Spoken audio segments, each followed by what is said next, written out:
ఒకప్పుడు 12 girls గుర్తుపట్టించారు.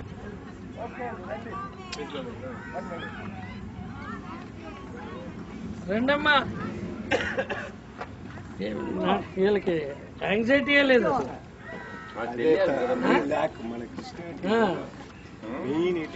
No anxiety lethargy type అడుగులు తీసి అడుగులు వేయలేకపోతున్నారు.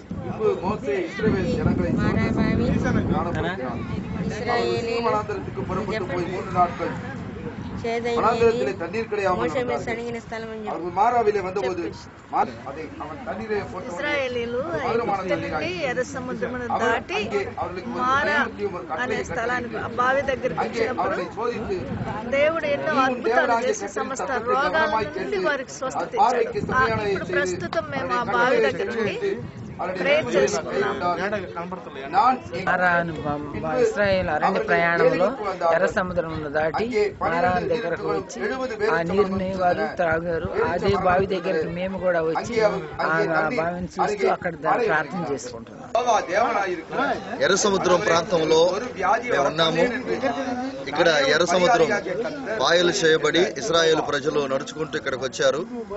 ఇక్కడికి రాగానే వారికి దప్పికేసింది. వారు వెతుక్కుంటూ రాగానే ఇక్కడ ఒక బావి, ఈ బావిలో నీళ్లు చేదుగా ఉన్నందున దీనికి మారా అని వారు పేరు పెట్టారు. మరి మోషే ప్రార్థించి కొన్ని కొమ్మలు దీంట్లో వేసినందున ఈ మారా బావి మధురంగా మార్చబడి మధురమైనటువంటి నీళ్లు ఇశ్రాయేలు తాగారు. ఇప్పుడు మేము ఈ ఇశ్రాయేల్ యొక్క హోలీ ల్యాండ్ యాత్రలో భాగంగా మారా బావి దగ్గరకు వచ్చి ఇక్కడ ప్రార్థన చేసుకుని ఇంతవరకు ప్రభు సన్నిధిలో ఆత్మతో నింపబడిన వారంగా ఉన్నాం. பிதா குமாரன் ஆவியானவர் எங்களை இங்கே தொடுவீராக. బ్రదర్ అట్లే రండి.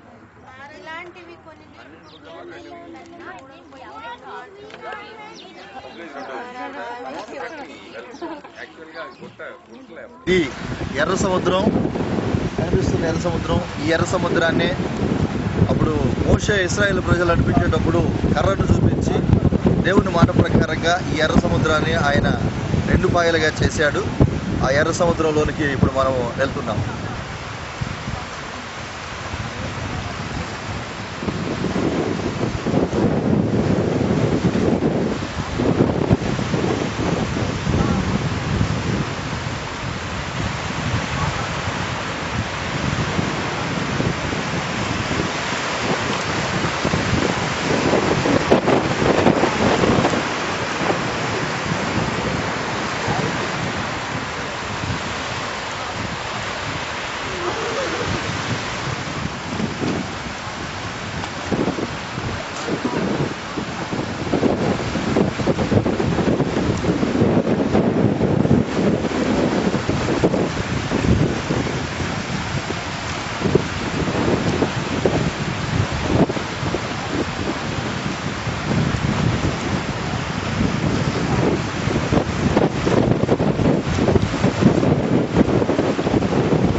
నాయే లాగేసుకున్నాడు.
మనం సేనాయి పర్వతం దగ్గర మేము ఉన్నటువంటి హోటల్ చూశారు.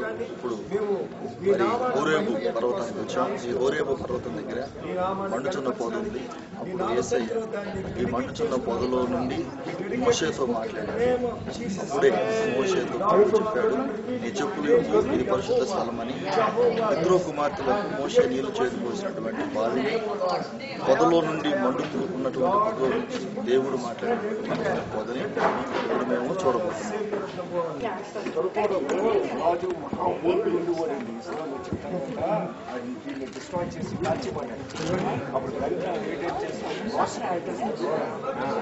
పర్వతం మీద దేవుడు మోషేతో మాట్లాడాడు. ఈ పొద మరుగుతూ ఉంది. ఆ విషయాన్ని చూడడానికి ఈ పొదలో నుంచి మోషే ఐగుప్తు నుంచి పారిపోయి ఇక్కడికి వచ్చాడు. ఈ బావి నీళ్లు ఇత్రో కుమార్తెలకు మోషే చేరిపోసాడు. ఆ ఇత్రో కుమార్తెలకు నీళ్లు చేరిపోసినటువంటి బావి ఈ హోరేబులో ఉంది.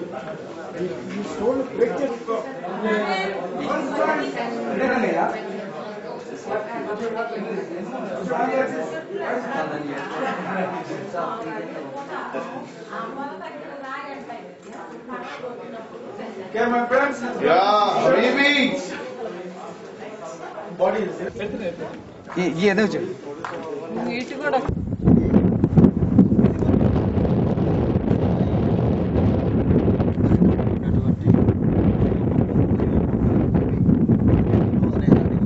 అనేదానికి దీనికి చావు లేదు అని బైబిల్ ద్వారా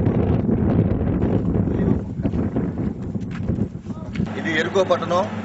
ఎరుకో పట్టణంలో గడిచిన రాత్రి మేమున్నటువంటి హోటల్ ఇదంతా కూడా ఈ ఉదయాన్నే మేము లేచి ఈ ఎరుకో పట్టణంలో మరి జక్కయ్య ఎక్కినటువంటి మేడి చెట్టుని యేసు ప్రభు శోధించినటువంటి ఆ సాతాను 40 దినాలు ఆయన ఉపవాసం ఉండి ప్రార్థన చేసినటువంటి ప్రాంతాన్ని ఇంకా ఇక్కడ ఉన్నటువంటి అనేక ప్రాంతాలను ఈరోజు మేము సందర్శించబోతూ ఉన్నాము. ఇది ఎరుకో పట్టణం. ఈ స్థలములోనే యేసు ప్రభు బాప్తిసం తీసుకున్న తర్వాత 40 దినాలు ఉపవాసం ఉండి ప్రార్థన చేయడానికి ఇక్కడికి వచ్చాడు. ఈ 40 దినాలు ఆయన ఉపవాసం ఉండి ప్రార్థన చేస్తామంటే సాతాను కూడా వచ్చి యేసు ప్రభుని 40 దినాలు శోధించింది. ఆయన ప్రార్థించినటువంటిది సాతాను శోధించింది. దేవదూతలు పరిచర్య చేసింది. ఈ కనపడుతున్నటువంటి ఎత్తైన ఈ కొండ మీద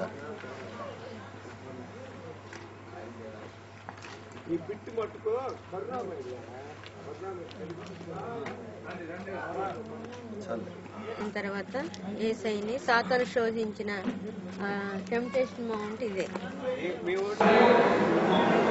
వేద విధవరాలు వేసిన 2 కాసులు ఉన్నాయి కదా, ఆ 2 కాసుల యొక్క నమూనా. కాసులు అంటే ఇవే.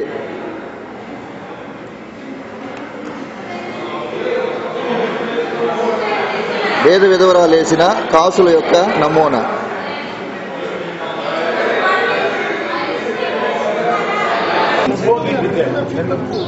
By the leagues for games, Saskia.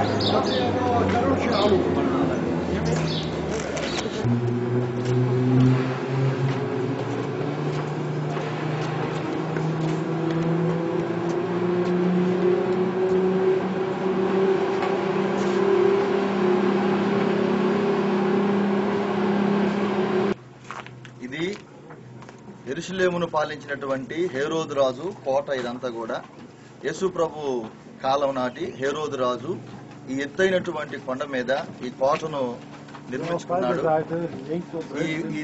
ఈ కోట చాలా ఎత్తైనటువంటి కొండ మీద ఉంది. అందుకని మేము కింద నుంచి రోప్ వేలో ఈ కొండ మీదకి రావడం జరిగింది. కొండ మీదకి వచ్చేసి 2000 సంవత్సరాల నాడు హేరోదు రాజు కట్టించినటువంటి ఈ కోట ఎంత అద్భుతకరంగా ఆ రోజుల్లోనే మరి ఎంత అద్భుతకరమైనటువంటి డిజైన్ తో కూడినటువంటి కోటను చూడడం నిజంగా ఆశ్చర్యం. 2000 సంవత్సరాల నాడే ఇంత ఉన్నతమైనటువంటి టెక్నాలజీని హేరోదు రాజు వాడాడంటే నిజంగా మాకు చాలా ఆశ్చర్యం వేసింది.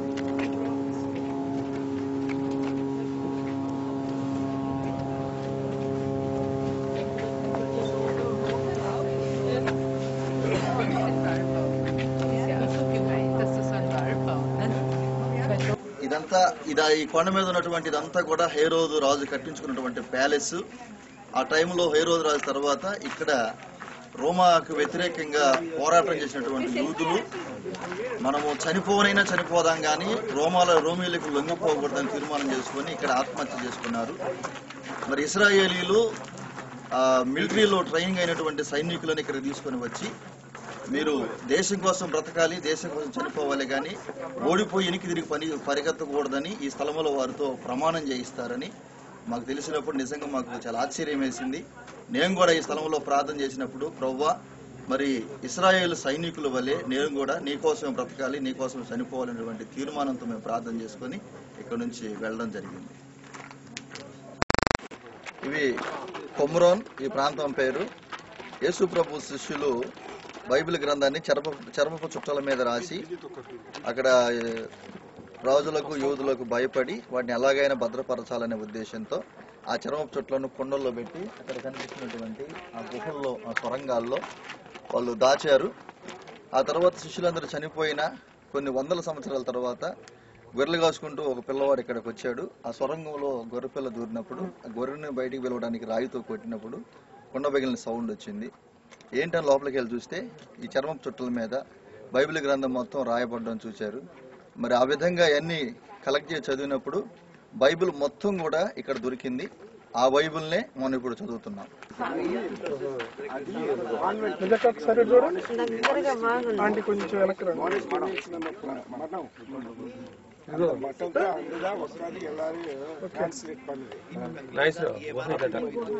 బైబిల్ పత్రాలు దొరికిన కొమరాన్ కేవ్స్ ఇవి.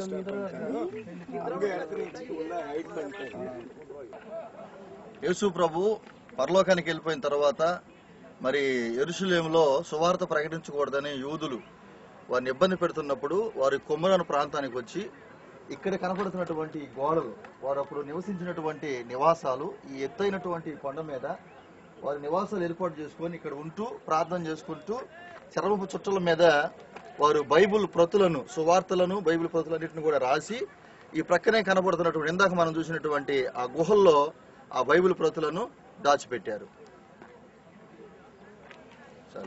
ఇది మృత సముద్రం. ఈ మృత సముద్రపు నీళ్లు చాలా ఉప్పుగా ఉంటాయి. ఈ మృత సముద్రపు నీళ్ళల్లో ఏ జీవరాశి కూడా బ్రతకదు. కాబట్టి ఈ మృత సముద్రంలో చేపలు ఉండవు. ఒక 10-20 నిమిషాల కంటే మనుషులు ఎక్కువసేపు నీళ్ళల్లో ఉన్నా కానీ వాళ్ళకి రకరకాల ప్రాబ్లమ్స్ వచ్చే అవకాశం ఉంటుంది. కాబట్టి ఈ నీళ్లు చాలా డేంజరస్ అని మనం ఇక్కడ గమనిస్తా ఉన్నాం.